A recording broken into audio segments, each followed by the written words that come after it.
All right, my name is Captain Irving, and you're in F Troop. Now, oh, kitty.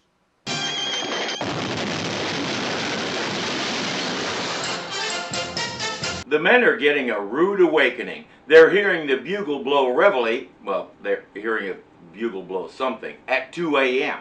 Once everyone is in formation, the captain explains. I know you're all wondering why I've assembled you out here at this hour, so I won't keep you in suspense. We are all about to go on night maneuvers. Okay, a couple of things. First, he's been reading the manual again. Agarn was supposed to burn that thing. Second, a little warning that this was coming might have been in order, but it's too late now. They're going to march to the river, ford it, and then come back. There's just one problem with that. But you're heading in the wrong direction. You're going toward the Hakawi camp. No. Sergeant, if there's one thing I have learned, it's how to direct myself by the stars. Now, there is the Big Dipper, and there is the North Star. So we continue in this direction. He's not just headed for the Hakawi camp, he's headed for the whiskey still that they have operating at the Hakawi camp. Agarn goes on ahead to see what he can do about this. Now, when we break through this brush, you'll see the riverbank. Looks like the riverbank is occupied. While they try to explain what they're doing there making so much noise at such an insane hour, Agarn isn't sure what to do with himself.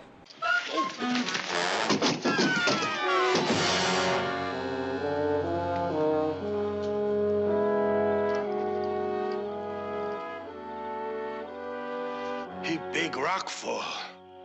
Wild Eagle come close to being big heap. The captain saved Wild Eagle's life, however unintentionally. Wild Eagle is ready to say thank you and let it go at that, but Roaring Chicken says no. Hakawi tradition calls for a big ceremony. And something else, a gift to be delivered later in the morning after everyone has gotten some sleep. Last time Wild Eagle gave the captain a gift, he shot down the guard tower with it. Let's hope this gift is a little less volatile.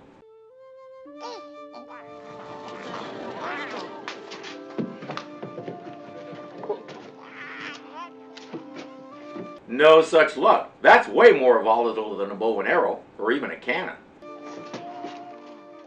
To Captain Parmenter, you saved Chief's life. I happy to follow Hakawi tradition, which say, I give you a life. Signed, Wild Eagle. What does the baby's mother think of this deal? They can't give him back. It would be an insult to the chief and possibly start a war. Worse, Wild Eagle might decide to cut Sergeant O'Rourke out of O'Rourke Enterprises. This is a disaster. There's only one thing to do. Go get Jane. Tell me, do you like babies? I love babies, and I love sewing and taking care of the house, and I bake a cherry pie that can't be beat. Is that a euphemism? Cherry... Oh, no. This baby's too young for cherry pie. He might swallow the... What baby? My baby. The one I want you to take care of. Wilton Parmenter, you should be horsewhipped. Oh, no, Jane. Wild Eagle gave me this baby for saving his life. For a minute there, For a minute there, I thought there might have been women in your life before you met me, and I don't think I could handle that. Why, if you didn't save yourself your whole life just for me, then you're not the man I thought you were. How long's he been crying? That's all he does. He never stops. He isn't. I think somebody added the wrong sound effect. Well, you know, sometimes they cry like that when they have the cramps. Why should he have the cramps? He eats the same stuff we do. Ham and eggs and hot cake. Jane doesn't have the time to care for him and tend the store. She's stating the obvious, the baby belongs with his mother. The question is how to return him without insulting Wild Eagle. As usual, O'Rourke and Roaring Chicken come up with a plan. The Army and the Hakawi have had a dispute over fishing rights in the river, so Captain Parmenter will take a ride to the river with Wild Eagle to discuss it. In the river, he'll fall off his horse and Wild Eagle will have to save him. Gift the baby back to him, problem solved. Except for one thing. Oh, Captain looked like wet wash. Chief, what happened? Him fall in river, almost drowned. And you saved him. Boy, was he lucky to have you around. Me not save him, me can't swim. In water, Wild Eagle sink like rock. Him lucky fella. Going down third time, one horse drag him out. That seems like something important to know before you try to execute the plan. But it's going to get worse.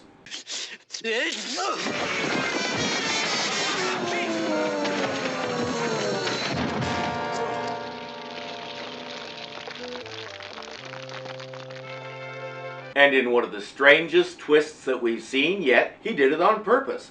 And he's entitled to another gift. You get brother now. First time in Akawi history. Oh, but I didn't. All I did was... This calls for drastic measures. Wrangler, you did it. That I did. I just went to the baby's mother. She was sure missing them kids dreadful. But the ancient Hikawi tradition. Me and that poor lonely woman found us another Hikawi tradition. What tradition is that?